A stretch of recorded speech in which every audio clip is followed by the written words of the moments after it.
ጃክና ሮዝ ያልገቡበት የለም። መጀመሪያ በፊልም ከዛም በአልባሳትና በቁሳቁሶች በየቤታችን ገብተዋል።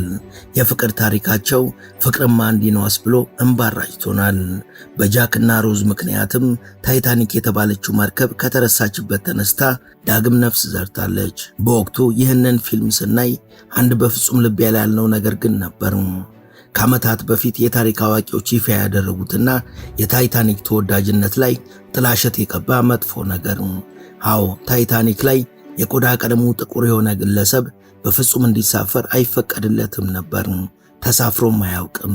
ይህም ቢሆን ግን ታይታኒክ በውበቷ የምትደነቅ መሆኑ አያጠራጥርም። አሁን ላይ ግን ታይታኒክ ደግሞ ምኗ ያምራል የምታስብል እንከን የለሽ መርከብ በተራዋ እየተወደሰች ነው። በዚች መርከብ ከተሳፈሩ በኋላ ከፈለጉና ሙዶት ከሆነ በአየር ላይ መራመድ ይችላሉ። በቆንጆ ሁኔታ የተሰራ እንጀራ በምስር ካማሮትም አዘው መብላት ይችላሉ።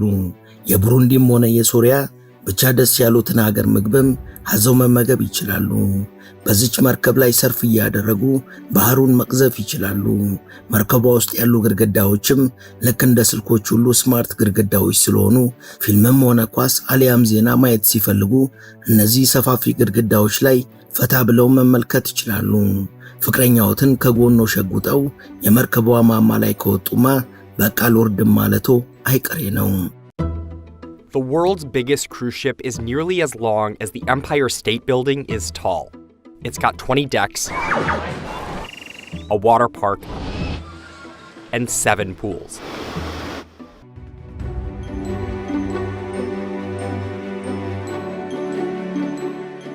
ወደ ቻናላችን ቤተሰቦች በዛሬው መሰናዷችን በአሁኑ ሰዓት በዓለም ላይ አነጋጋሪ ስለሆነችውና እጅግ በሚያስገርሙ ነገሮች ስለተሞላችው መርከብ እናወጋችኋለን።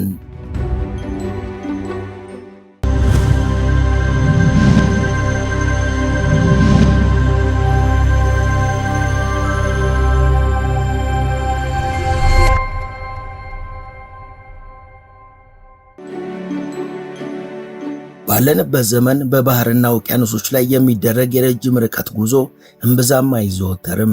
አሁን ላይ በመርከብ የሚደረጉ የረጅም ርቀት ጉዞዎች ሙሉ በሙሉ በሚያስብል መልኩ በዕቃዎች የተሞሉ ኮንቴነሮችን የጫኑ የንግድ መርከቦች ወይም የካርጎ መርከቦች ጉዞ ነው።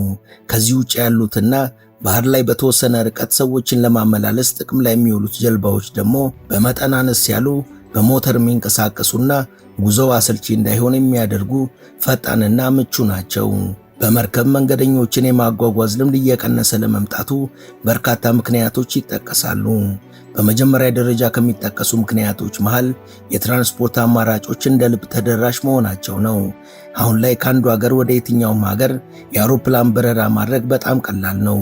ይህ ደግሞ በመርከብ ጉዞ ወቅት የሚኖሩትን በርካታ ክፍተቶች የሚሞላ በመሆኑ ቀዳሚ ተመራጭ አድርጎታል። ሌላው የመርከብ ጉዞ ተግዳሮት የደህንነት ስጋት ነው።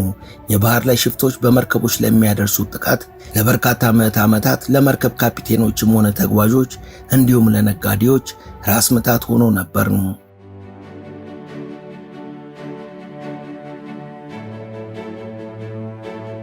ከመርከብና ከባህር ጉዞ ጋር የተገናኘ ወሬ ሲነሳም መንገደኞችን ለማጓጓዝ ትውል የነበረችው ታይታኒክና በግዝፈቷ ምክንያት ገጥሟት የነበረውን አደጋ ማሰባችን አይቀርም። ከታይታኒክ በኋላም በተከሰቱ ተደጋጋሚ አደጋዎች የገዘፉ መርከቦችን በባህር ላይ የመጠቀሙ ጉዳይ በርካታ ሀገራት እርግፍ አድርገው ትተውት ነበር። አሁን ታዲያ ከታይታኒክም በላይ ልትባል የምትችል 10,000 ሰዎችን ጭና መጓዝ የምትችል የባህሯ ቀንዲል የተባለች መርከብ መላው ዓለምን እያነጋገረች ነው። የቆዳ ቀለማቸው ጥቁር የሆኑ ሰዎች በፍጹም እንዳይሳፈሩ የደረጉባት የነበረችው ታይታኒክ በወቅቱ ከእንግሊዙ ሳውዛምፕተን ወደብ ተነስታ ወደ አሜሪካ በምታደርገው የባህር ጉዞ ከበረዶ ተራራ ጋር በመጋጨቷ ለሁለት ተከፍላ መስመጧ ይታወሳል። ታይታኒክ በ1912 ስትሰምጥ የመርከቧ ሰራተኞችን ሳይጨምር የጫነቻቸው 1500 መንገደኞች ሕይወታቸውን አጥተዋል። ከታይታኒክ መስመጥ በኋላ ከደህንነት አንጻር ሊከተሉ የሚገቧቸውን የጥንቃቄ እርምጃዎች ከፍ አድርገዋል። የአደጋ ጊዜ መንሳፈፊያ ጀልባዎች ቁጥርም በብዛት እንዲኖራቸው ተደርጓል።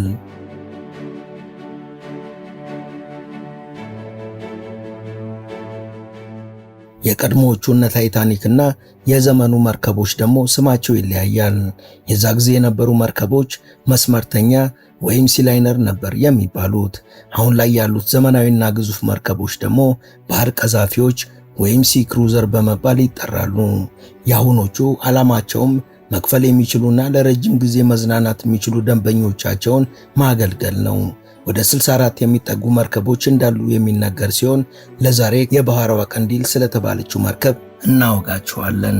የባህሯ ቀንዲል በመባል የምትታወቀው ግዙፍ መርከብ የባህር ላይ ጉዞዋን አንድ ብላ የጀመረችው ከሚያሚ ወደ ፍሎሪዳ ነበር። ይቺ ካሪቢያን በሚባል ተቋም ባለቤትነት ስር የምትገኝ መርከብ ባለቤቶቿ እንደተናገሩት ወደ ሥራ ከገባችበት ሰዓት ጀምሮ የቅንጦት መጨረሻ የሆነ ቫኬሽን የሚያሳልፉበት መርከብ ሆናለች። መርከቧ ወደ አገልግሎት ከገባች ገና ጥቂት ወራት ቢሆናትም ከግዝፈቷ አንጻር መጠቀም ካለባት የኃይል መጠን አንጻር የከባቢ አየር ብክለትን እያስከተለች ነው በሚል እየተወነጀለች ነው። ይህች የዓለማችን ቁጥር 1 ግዙፍ መርከብ ከሌሎች ለየት የሚያደርጓትና መነጋገሪያ ያደረጓት እጅግ የበረከቱ አስገራሚ ነገሮችን ይዛለች። የመጀመሪያው ግዝፈቷ ነው። በዓለም ላይ ትልቋ መርከብ የሆነችው የባህሯ ቀንዲል 20 ፎቆች ያሏት ሲሆን 2600 የመርከብ ሰራተኞችና 7600 ተሳፋሪ መንገደኞችን የማስተናገድ አቅም አላት። ባጭሩ 10000 ሰዎችን ያለምንም መጨናነቅ መያዝ ትችላለች። ከቀደመችው የባህሮች ትንግርት በመባል ትታወቅ ከነበረችው ሌላኛዋ ግዙፍ መርከብ ጋር ስትነጻጸር የባህሯ ቀንዲል 6 በመቶ ትበልጣለች።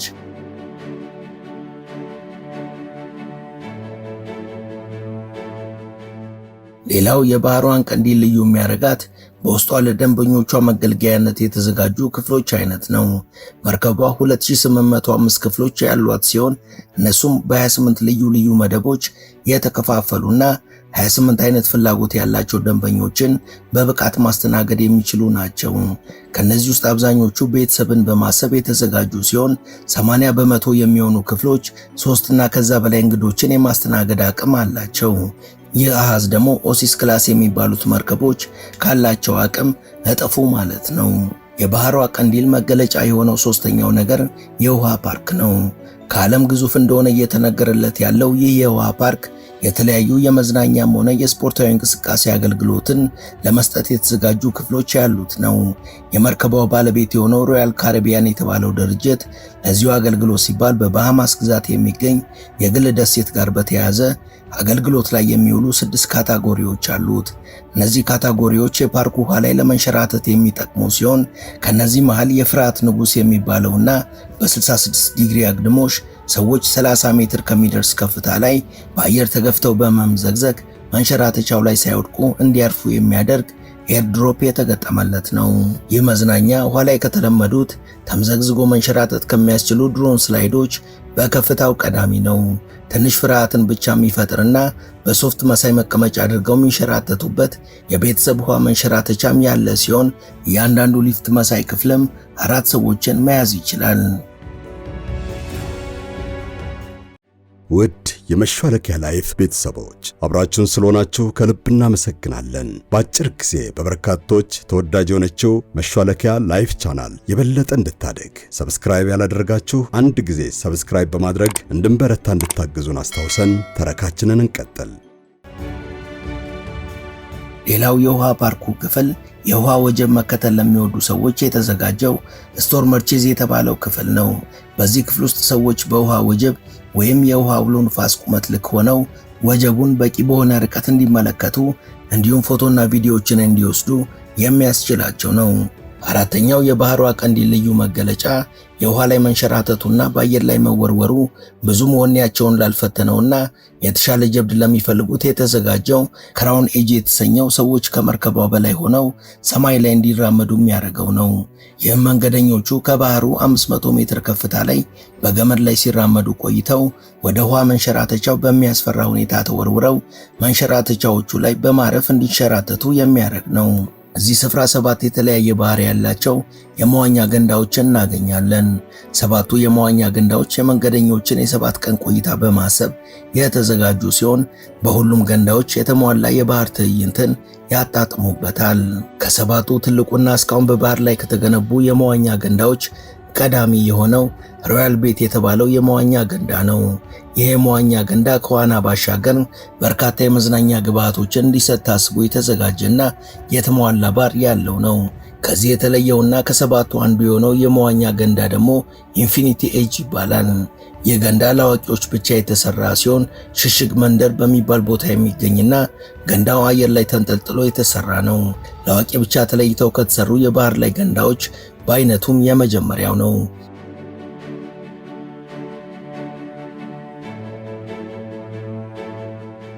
ይህ ገንዳ ፀሐይ ለመሞቅ የሚያገለግሉ እንደ እርከን የተዘጋጁ ደረጃዎችና ጃኩዚም አለው። የባህሯ ቀንዲል እያንዳንዳቸው ልዩ የሆኑ ወደ 29 የሚጠጉ ባሮች አሏት። እነዚህ ባሮች ከላቲን አሜሪካ፣ ከአሜሪካ፣ ከአውሮፓና ከኤዥያ የተመረጡ ሀገራትን ባህላዊ መጠጦች ያካትቱ ሲሆን አጠገባቸው ደግሞ ሁሉንም የምግብ አይነቶች የሚያገኙባቸው ከየአህጉሩ በተመረጡ የምግብ ባህሎች ላይ ስፔሻላይዝ ያደረጉ በርካታ ሬስቶራንቶችም ይገኛሉ። የባህሯ ቀንዲል ከሌሎች ቀዛፊ መርከቦች ልዩ የሚያረጋት ካሏት 8 መንደሮች ውስጥ ለወጣት ጥንዶች ብቻ ተለይቶ የተዘጋጀው መንደር ሲሆን የህፃናት የአረጋውያንና የወጣቶችን ፍላጎት ከግምት ያስገባና ሁሉንም በአንድ ጊዜ ማስተናገድ የሚችል የጋራ መንደርም አላት።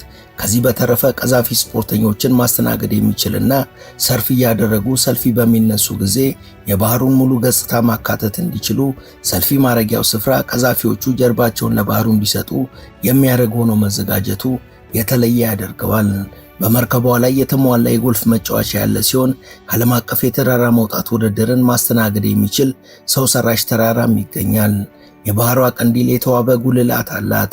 የመርከቧ ጉልላት ትክክለኛ ጥቅም መርከቧ ወደ አገልግሎት እስክትገባ ድረስ ሚስጥር ሆኖ የቆየ ሲሆን ጉልላቱ በርካታ መንገደኞችን ማስተናገድ የሚችልና በክፍት ሜዳ መልክ የተዘጋጀ መቀመጫና መቆሚያ ቦታ ያለው ነው። ቀን ቀን መንገደኞች ወደ መርከቧ ጉልላት በመሄድ የሚጣፍጠውን የባህር ትንፋሽ ማለቂያ ከሌለው የባህሩ እይታ ጋር እያጣጣሙ እንዲጓዙ የሚያስችል ሲሆን ጀንበራ ዘቅዝቃ ቀኑ በምሽት ሲተካ ደግሞ በኮከብ የደመቀው ሰማይና በጸጥታ የጠቆረው የባህሯ መልክ ከመርከቧ ከሚወጣው ብርሃን ጋር ሲዋሃድ ለጥንዶችም ሆነ ብቻውን መሆን ለሚፈልግ አሊያም ለማንም ሰው መተኪያ የሌለውና ስሜትና ትዝታው የማይጠፋ ቆይታን ያጎናጽፋል።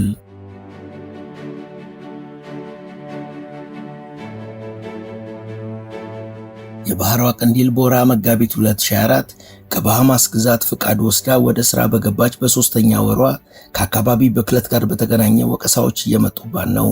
የመርከቧ የምርት ጥራት ቁጥጥር ማናጀር እንደገለጸው ይህች መርከብ ከሌሎች መርከቦች የምትለየው በግዝፈቷ ወይም በርካታ መንገደኞችን በማስተናገዷ ሳይሆን እጅግ ዘመናዊ ቴክኖሎጂዎች የተገጠሙላትን በመሆኑ ነው። መንገደኞች በስልኮቻቸው መቆጣጠር ከሚችሏቸው ስማርት ማረፊያዎችና መኝታ ክፍሎች አንስቶ በመርከቧ ውስጥ ያሉት ግድግዳዎች ልክ እንደ ስማርት ስክሪን ማገልገል መቻላቸውን ጨምሮ አጠቃላይ የመርከቧ ጠቅላላ ዲዛይንና ግንባታ የአካባቢ አየር ደህንነትን ከግንዛቤ ያስገቡ ናቸው በማለት ገልጸዋል። ማናጀሩ አክለውም ይቺ መርከብ ከሌሎች ሁሉ በተለየ በፈሳሽ መልኩ የተዘጋጀ የተፈጥሮ ጋዝ የምትጠቀም መርከብ ናት። በዚህም ምክንያት ከመርከቧ ሞተር የሚወጣው የካርቦን ዳይኦክሳይድ መጠን በ30 በመቶ እንዲቀንስ ያደረገ ሲሆን ከአየር ብክለት ጋር የሚገናኘውን ሰልፈር የተባለውን የጋዝ ልቀት ደግሞ 100 በመቶ ማስቀረት በመቻሏ የባህሯ ቀንዲል ከሌሎች በተለየ እንከን የለሽ ናት ብሏል።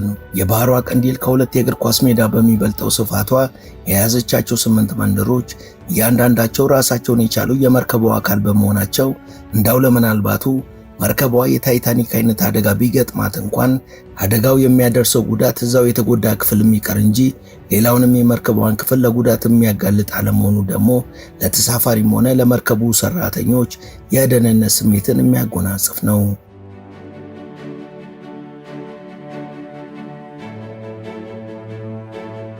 ገና እየተገነባች ሳለ $2 ቢሊዮን የወጣባት ይህች መርከብ አሁን ላይ ዋጋዋ $8 ቢሊዮን ነው። በመርከቧ ዓለማቸውን ለመቅጨት የጓጉ ደንበኞች ትኬት መግዛት የጀመሩት በ2022 መጨረሻ ጀምሮ ነው። የመጀመሪያው ዙር ትኬት ካለቀም ረጅም ጊዜ ሆኖታል። ይህ በእንዲህ እንዳለ መቼም በዚች መርከብ ለመሳፈር ክፍያው ቀላል እንደማይሆን ሳይታለም የተፈታ ነው።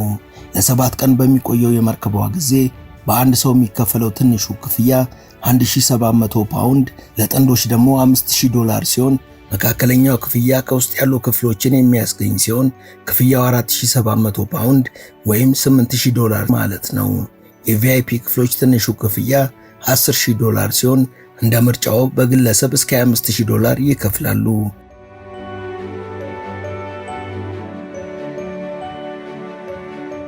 ወደ ቻናላችን ቤተሰቦች በቀጣይ በቻናላችን እንዲሰራና ወደ እናንተ እንዲቀርብ የምትፈልጉትን ማንኛውንም ጥቆማችሁን ኮሜንት ላይ ብታስቀምጡልን በደስታ ለማስተናገድ ዝግጁ ነን። እስከ ፕሮግራማችን ፍጻሜ አብራችሁን ስለቆያችሁ ከልብ እያመሰገንን ለቻናሉ አዲስ የሆናችሁ ሰብስክራይብ በማድረግና የደውል ምልክቱን በመጫን አዳዲስ ተረኮች ስንለቅ በቅድሚያ እንዲደርሳችሁ ማድረግ እንደምትችሉ እያስታወስን ለዛሬ አበቃን። በያላችሁበት ሰናይ ጊዜ ተመኘን።